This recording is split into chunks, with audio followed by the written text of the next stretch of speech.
தமிழ் அறிஞர்கள் சொல்லுவார்கள், இறைவனுக்கு நாம் நன்றி சொல்லுவதற்கு என்னுடைய சின்ன இதயம் போதாது.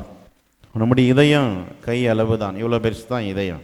இவ்வளோ பெரிய இதயத்தை வைத்து இத்தனை ஆண்டுகள் கடவுளின் அருளுக்கும் ஆசிருக்கும் வழிநடத்துதலுக்கும் பாதுகாப்பிற்கும் பராமரிப்பிற்கும் என்னால் நன்றி சொல்ல முடியாது.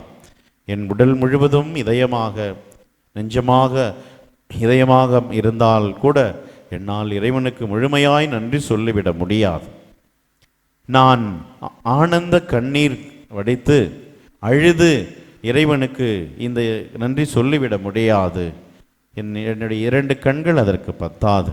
என் உடல் முழுவதும் கண்களாக இருந்தாலும் முழுமையாய் நான் அழுது இறைவனுக்கு நன்றி சொல்லிவிட முடியாது என்று தமிழ் அறிஞர்கள் சொல்லுவார்கள்.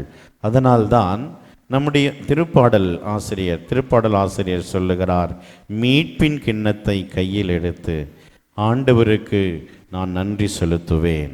எனவேதான் இந்த திருப்பலி ஒரு நன்றியின் பலி. எத்தனையோ விழாக்கள், ஜூபிலி விழாக்கள் கொண்டாடினாலும் அதிலே இந்த திருப்பலியில் நாம் இறைவனுக்கு நன்றி சொல்வதுதான் ஒரு முழுமையான ஒரு நன்றியாக இருக்கிறது. திருப்பாடலிலே நாம் வாசிக்கிறோம், நன்றி பலி செலுத்துவோர் என்னை மேன்மைப்படுத்துவர். எனவே அருட்சகோதரியோடு இணைந்து நாம் இறைவனுக்கு நிறைவான நன்றி அறிதலை நாம் ஒப்பு கொடுப்போம். இந்த புனித பலியின் வழியாக நாம் இறைவனுக்கு நன்றி சொல்லுவோம். தொடர்ந்து இறைவன் அவருக்கு உடல் உள்ள நலனை தந்து வெள்ளி விழா கொண்டாடுகிற இந்த வேளையில் பொன்விழாவையும் கொண்டாட அவரை தொடர்ந்து இறைவன் வழிநடத்த வேண்டும்.